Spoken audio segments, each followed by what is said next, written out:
my name's Sheela Massand, and I am officially an author now, I guess. That's new. Just recently self-published a book, June the 1st, called Inside Out Transformation, which it ties into the program that we're going to talk about. And I'm also a holistic business coach and an events organizer. So I live in Spain. I have organised events out here in Spain, which I love doing. And I work with small business owners, heart-centered practitioners who want to grow their practices and their businesses. So that's a very brief description. Right. And Sheela, all of your career, right, from what I understand, you've owned a business. You've had some sort of a business. Is that true?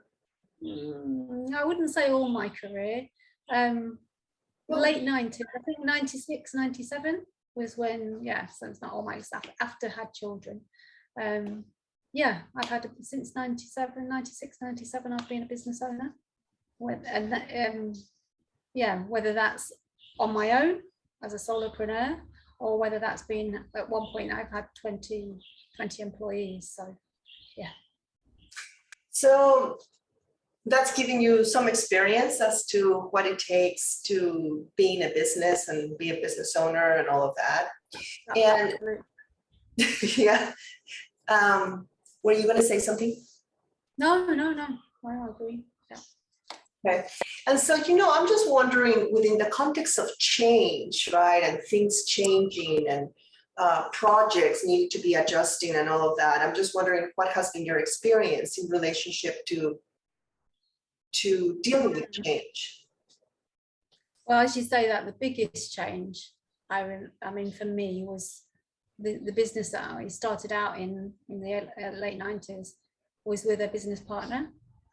And we grew that, just the two of us, and that we grew that to be a flourishing multi-euro million business in a relatively short time. And I was only used to working in partnership with him. He was like he was a salesperson really of the team, and I was the admin, organizer, accounts person. And long story very short, out of the blue, absolutely unexpected, he died at the tender age of 48. Nobody was expecting that. So that was a massive change. I mean, that was a change that nobody saw coming, and it was huge. So that was the biggest change that I can think of in business terms, and I obviously had to completely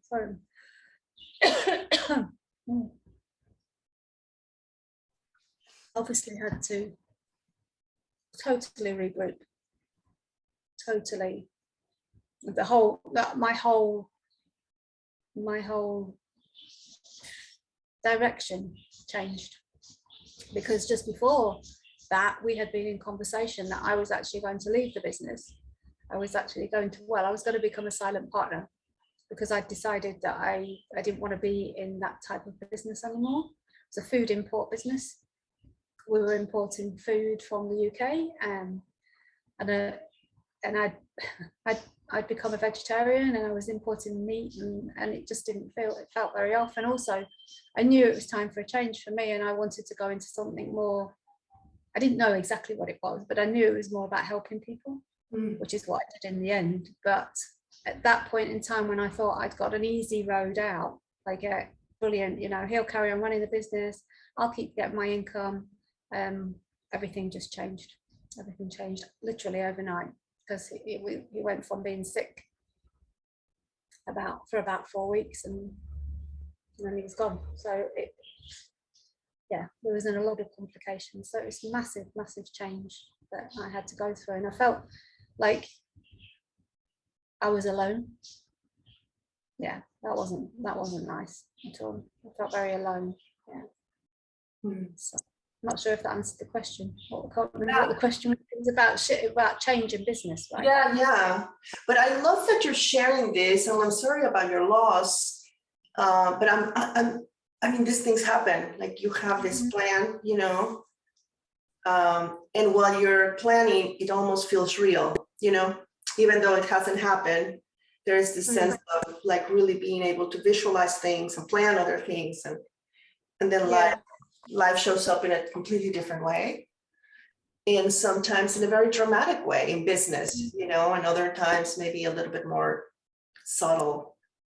So could you tell me back then, what was like perhaps like the most challenging part of that? You mentioned you felt alone and that was really good. So I'm just wondering if you could just give us a little, just like a short little sense of what you were experiencing or how you were experiencing this change. Well, obviously there was a lot of grief. I mean, we'd been in partnership for a long time, and so there was an enormous amount of grief. There was nobody expected him to die. He was young, you know, and that wasn't diagnosed. That wasn't the prognosis at all.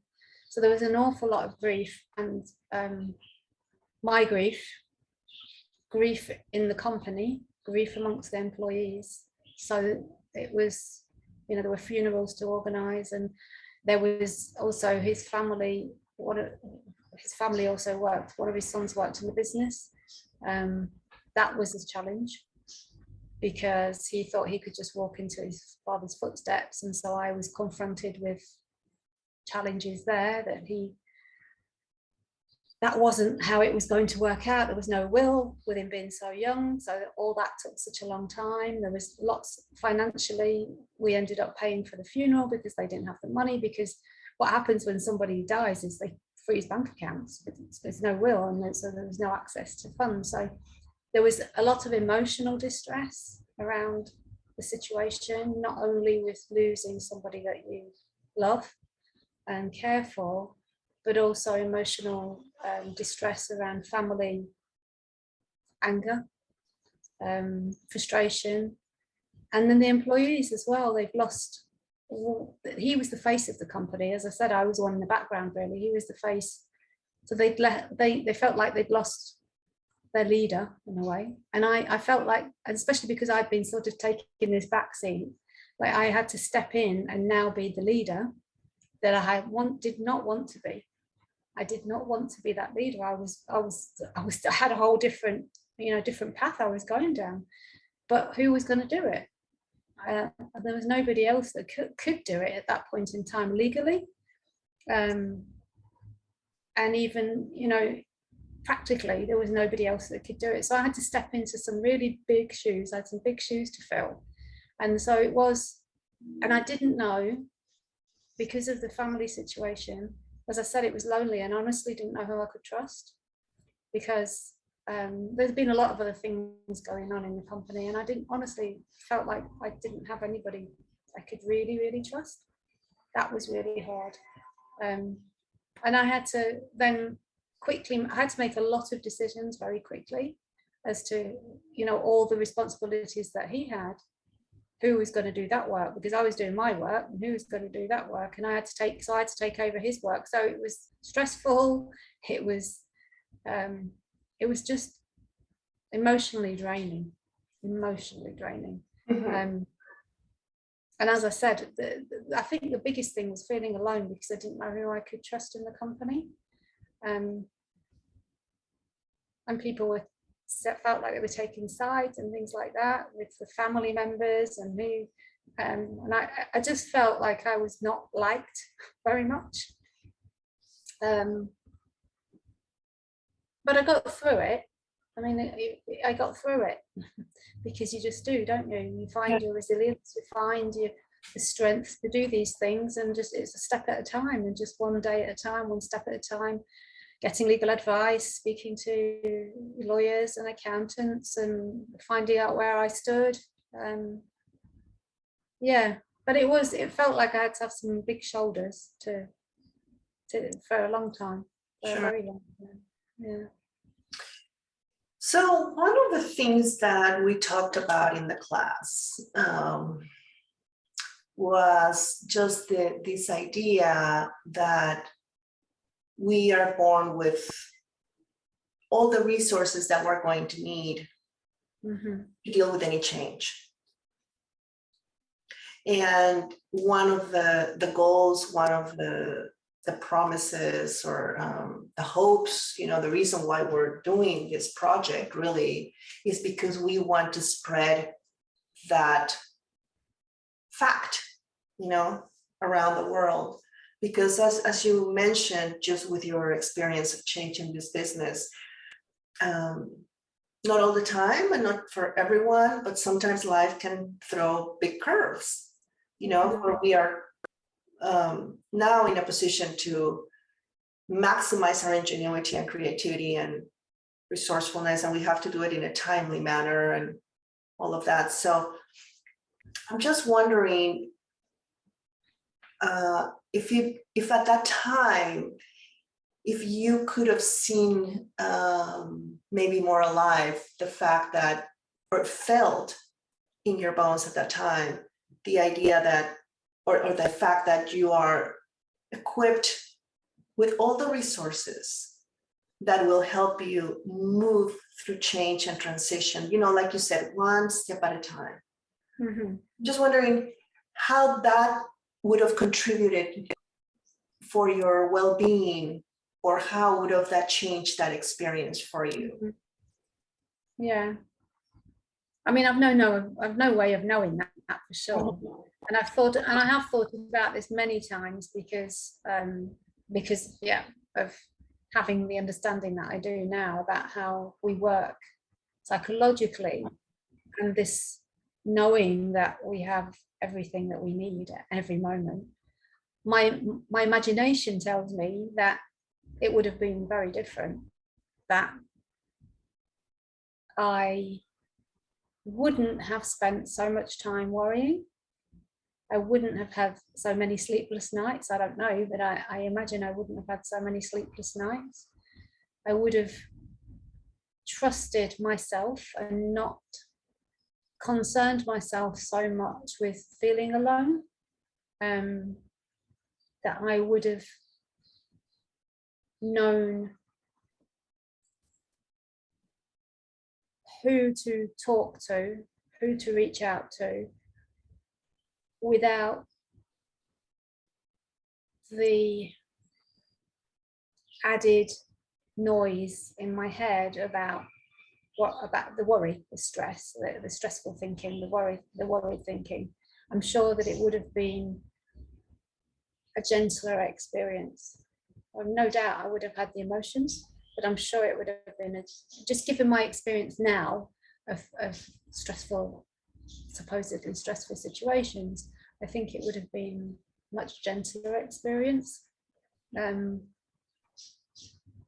there may have been different outcomes. I have no idea now, but when I think back about some of the decisions I've took, not so sure I would have taken them if I'd have really known that I could depend on knowing what that wisdom would bring me answers, and I wouldn't have to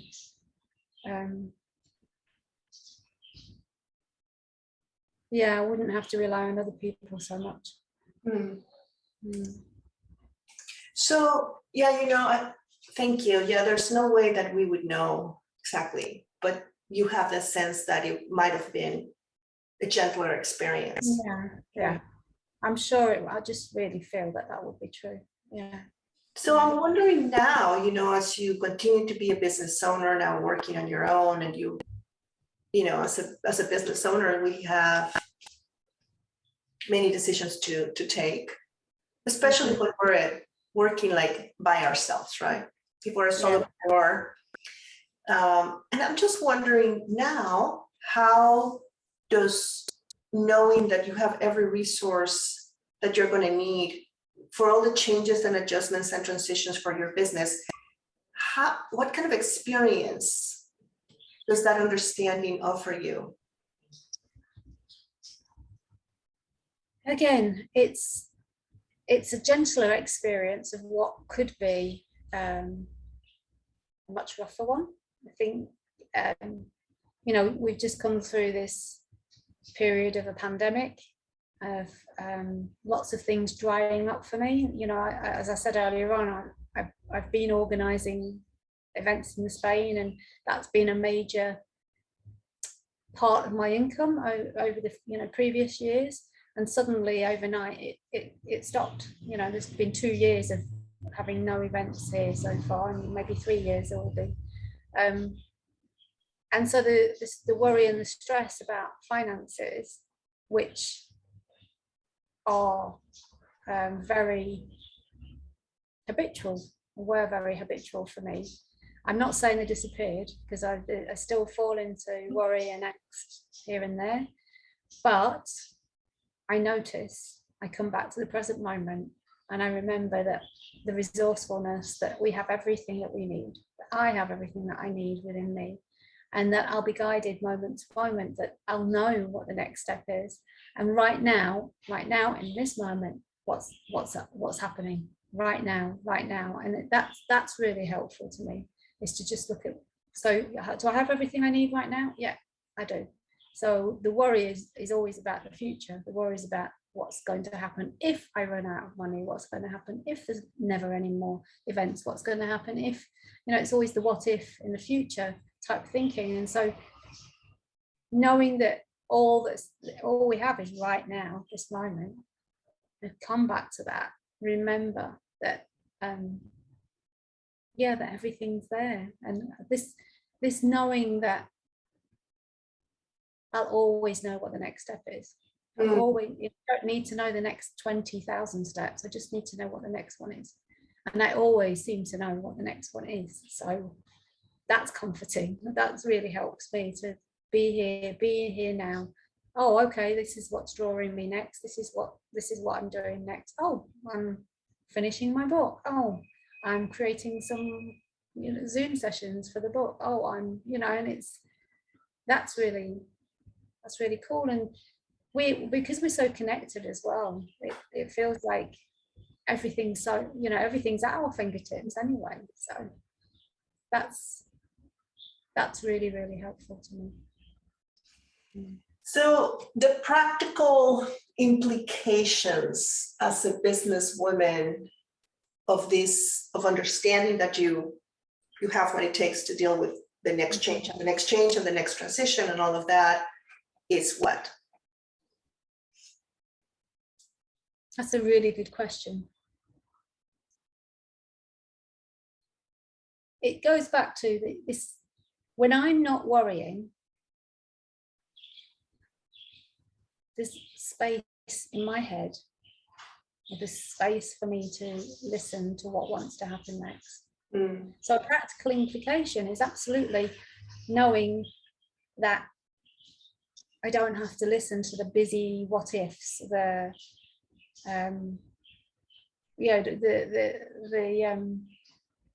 crisis type thinking. That frees up a lot of space for me to be more creative, for me to see what the next step is. The next step could be anything, but the practical implication is that I'm more creative, I'm more resilient, I'm more capable, I'm more agile. I mean, I know that's a bit of a buzzword in businesses, but I'm definitely more agile because I'm not caught up in busy type thinking. I'm willing to I'm not willing, it's not a willingness, it's a noticing and just coming back to the present moment, and that makes me agile. Helps me to pivot. And it might not be that I see the next step the next step could be talking to a friend, the next step could be, and so those steps lead me to another one. That's what seems most obvious for me in terms of practical implications right now. Not worrying. It's I mean, it sounds really simple, but it's huge, because I used to be a worrier. And people do worry. I spend a lot of time worrying and analysing and trying to work out, and letting go of that, being aware when I'm caught up in that, and being able to drop back into an open space. So that's really big in terms of business creation and building and practice. Great, thank you. So, you know, I know the class was a long time ago, and you were there. You know, certainly the information that you heard and everything that lots of the things that we presented are based on understanding, and it's an understanding that you've accumulated over time and things like that. But I'm just wondering if there was anything that you heard, or what is it that you heard that maybe was helpful to you? Mm-hmm. I think the biggest thing that I remember is when you and Marianne were highlighting the paradigm of change that we tend to live in now. It was like glaringly obvious with all the examples that you shared that we are living in a paradigm of change is hard, change is difficult. And I guess I hadn't really seen it as clearly as the picture that you painted. And understanding that, you know, the new paradigm of change that you speak about is available to us at all times. I think it's just, the shift is seeing the difference. So for me, when you highlighted the difference between what the norm is, let's call it, what the norm is it's difficult, it's hard, nobody likes it, nobody wants to change really. And then you had us also look at where that's true for us in our reality at the moment, and then see that, oh yeah, actually I tend to see change as not being easy. I mean, and a great example now is I'm on an old laptop now because my newer laptop failed me and I've had to send that off to be repaired. And it was like, oh really? I've got to learn how to use this again. And you know, it's that change. It's instantly that sort of reaction of, oh, you know, change. I don't want to change from my new laptop to my old one. And yet the truth is, and what you've pointed to, is that we adapt really easily, and we know what to do. And I did. I just knew how to get on with this old laptop, and obviously I've used it before, but not for a few years. So yeah, this distinction between change, the paradigm of change now being really difficult, and then showing us that it doesn't have to be that way, and actually it really isn't that way. The truth is it isn't. We've just got so used to it being difficult that we react and jump into it being hard, when actually when we take a fresh look and understand the mechanics of how the mind works, then we can have a whole different experience of change. So yeah.